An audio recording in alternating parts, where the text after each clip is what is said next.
Bismillahirrahmanirrahim. Assalamualaikum warahmatullahi wabarakatuh.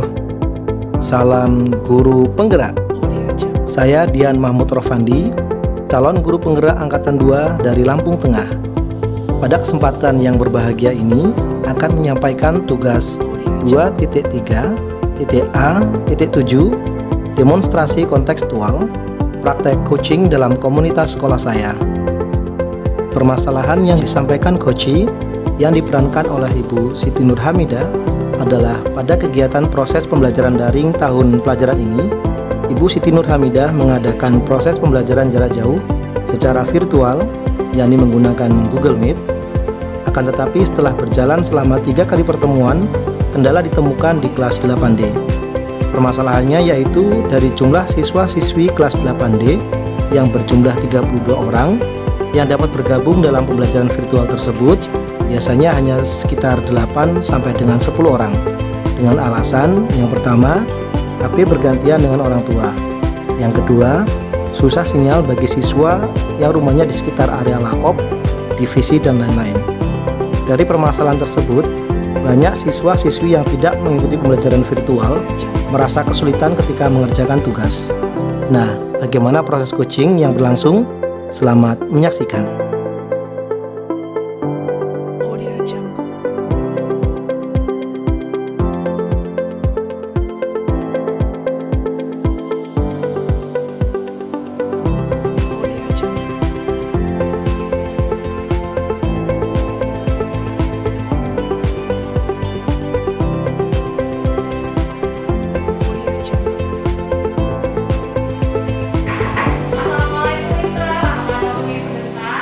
Waalaikumsalam. Ya, silakan masuk Bu Ida.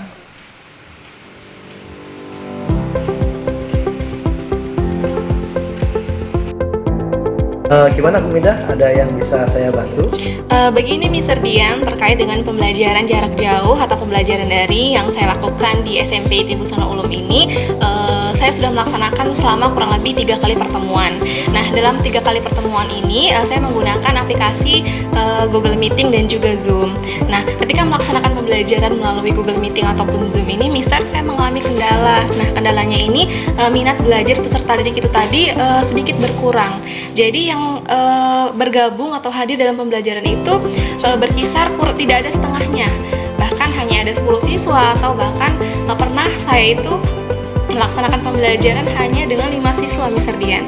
Jadi itu yang peserta didik itu mengalami penurunan minat belajar. Nah, hal itu kemungkinan terjadinya adanya suatu kendala-kendala, Mister. Nah, kendala yang pertama itu HP. HP itu peserta didik itu sepertinya masih berbarengan dengan orang tua. Nah, HP yang masih berbarengan dengan orang tua ini, Mister, nah biasanya orang tuanya bekerja, nah HP itu dibawa oleh orang tuanya. Jadi siswa mengerjakan tugasnya itu menunggu orang tuanya pulang kerja. Nah, yang kedua itu kemungkinan kendala sinyal, Mister. Jadi lokasi atau tempat tinggal peserta didik juga itu mempengaruhi proses pembelajaran mereka. Nah, ada yang rumahnya di Kijung, kemudian ada juga yang rumahnya di Lakop dan di divisi, itu mereka kesulitan sinyal, Mister. Jadi hal-hal seperti itu yang menjadi kendala besar dalam pembelajaran daring, Mister. Oke, baik. Dari cerita Bu Mida tadi, berarti Bu Mida sudah mengadakan pertemuan secara virtual sekitar 3 kali pertemuan tadi ya? Iya, Mister, kurang lebih 3 kali pertemuan. Terus yang hadir hanya bahkan ada yang cuma 5 orang. Betul sekali. Kendalanya tadi salah satunya HP-nya bergantian Ya. dan orang tua. Yang kedua tadi sinyal. Betul, Mungkin ada sebagian peserta didik kita mungkin yang memang tinggalnya di daerah areal, di divisi dan di Lakom di sana, mungkin memang kendalanya sinyal. Dampak dari yang Bu Mida ceritakan tadi, apa dampaknya dari pembelajaran kita? Jadi begini, Mister, dampaknya ketika siswa tidak mengikuti pembelajaran melalui Google Meeting atau Zoom itu tadi, itu siswa akan mengalami kesulitan ketika mereka akan mengerjakan tugas. Karena ketika kita melaksanakan Google Meeting dan Zoom untuk pembelajaran itu kan saya sebagai guru memberikan materi di situ, Mister. Nah, jadi ketika siswa tidak memahami materi yang saya berikan di situ, nantinya siswa akan mengalami kesulitan ketika mereka akan mengerjakan tugas-tugasnya itu tadi. Seperti itu, Mister. Otomatis siswanya mungkin kurang paham ya, Betul. karena tidak mengikuti jimat tadi. Oke, baik. Harapan dari Bu Mida dari obrolan kita pada kesempatan ini, apa yang mungkin menjadi tujuan pertemuan kita pada hari ini?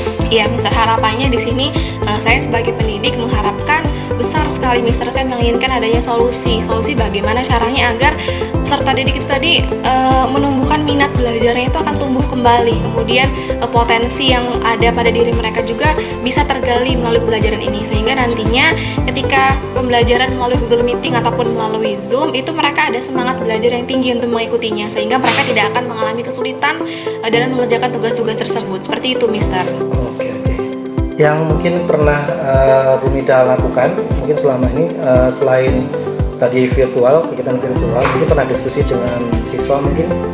Iya, kalau untuk diskusi itu biasanya saya menggunakan WA group ya Mister, karena kan setiap kelas itu memiliki WA group mata pelajaran. Jadi saya selalu mengadakan sebuah diskusi untuk memecahkan suatu permasalahan di dalam sebuah WA group tersebut. Jadi siswa berdiskusi di situ, saya tanya kendalanya seperti apa, kemudian kesulitan belajar itu seperti apa, kita diskusikan sama-sama di grup. Tapi biasanya kalau diskusi di grup itu Mister, siswa cenderung pasif, dia tidak memiliki kemauan untuk bertanya, mungkin karena faktor takut, tidak pernah bertemu dengan gurunya, atau mungkin karena mereka sudah paham atau justru tidak paham sama sekali. Nah itu Mister, kendalanya di WA group itu sangat pasif. Nah kemudian yang kedua, itu saya biasanya membuat sebuah video pembelajaran. Nah, saya buat video pembelajaran, kemudian saya mengunggahnya di kanal YouTube. Jadi anak-anak nanti saya berikan link mereka untuk mereka bisa mengakses materi tersebut melalui YouTube yang sudah saya upload tadi, Mister.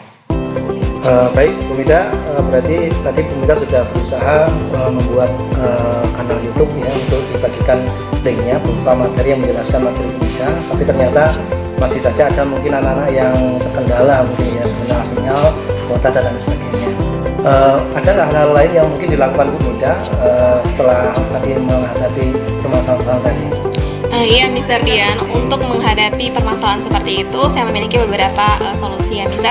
Yang pertama itu saya mengarahkan peserta didik untuk melaksanakan kerja kelompok. Jadi mereka membentuk sebuah kelompok belajar yang nantinya difungsikan untuk menyelesaikan tugas-tugas atau kesulitan belajar yang mereka alami di sekolah. Jadi mereka membuat kelompok belajar. Nah nanti tetap mematuhi protokol kesehatan seperti itu Mister Dian. Nah yang kedua itu untuk HP yang masih berbarengan dengan orang tua Mister, itu saya memberikan kelonggaran kepada mereka untuk mengumpulkan tugasnya di akhir tidak apa-apa. Yang penting ada konfirmasi terlebih dahulu kepada gurunya. Jadi mereka mengumpulkan tugas di akhir nggak apa-apa. Yang penting ke saya itu mereka memberikan konfirmasi seperti itu Mister Dian. Baik, dari obrolan kita Bu Mida, saya bisa menarik satu garis benang merah tadi ya, bahwa permasalahan yang Bu Mida hadapi tadi ada banyak hal yang mungkin sudah Bu Mida lakukan selain kegiatan virtual tadi. Yang pertama, Bu Mida share materi di grup WhatsApp dan di sana berdiskusi dengan peserta didik kita. Yang kedua tadi, Bu Mida sudah coba untuk membuat video pembelajaran melalui kanal YouTube ya, langsung di share ya. Terus berikutnya tadi disampaikan juga Bu Mida mungkin menyampaikan kepada peserta didik kita, menyarankan kepada peserta didik kita untuk membuat kelompok-kelompok ya, mungkin yang berdekatan rumahnya ya. Sudah luar biasa ya. Terus yang terakhir tadi Bu Mida memberikan kelonggaran ya, kelonggaran pengumpulan tugas bagi peserta didik yang mungkin HP-nya masih bergantian dengan orang tua. Nah luar biasa sudah yang dilakukan Bu Mida. Selanjutnya ada nggak yang mungkin akan Bu Mida libatkan dalam memecahkan permasalahan ini?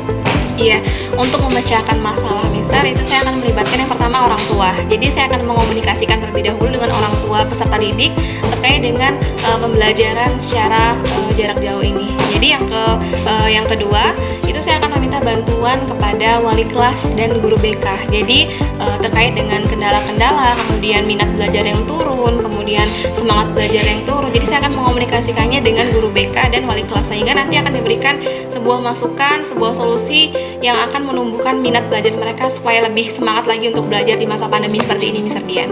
Oke, mungkin luar biasa ya, mungkin yang akan dilakukan Bu Mida ke depan. Mudah-mudahan nanti dengan apa yang langkah-langkah yang dilakukan Bu Mida tadi, peserta didik bisa mengikuti pembelajaran yang Bu Mida ampuh ya. Mungkin ketika sebagian peserta didik kita yang tidak bisa mengikuti kegiatan virtual ya, ada pilihan-pilihan yang lain yang sudah Bu Mida persiapkan. Mudah-mudahan ke depan kita bisa mengikuti dengan baik mudah. Terima kasih Mister Dian atas waktu yang sudah diberikan. Saya mohon pamit ya Mister. Oh ya, sama-sama Bu Mida ya. Nanti perkembangannya bisa dilaporkan lagi ke saya. Iya. Baik, wassalamualaikum Mister Dian. Waalaikumsalam warahmatullahi wabarakatuh.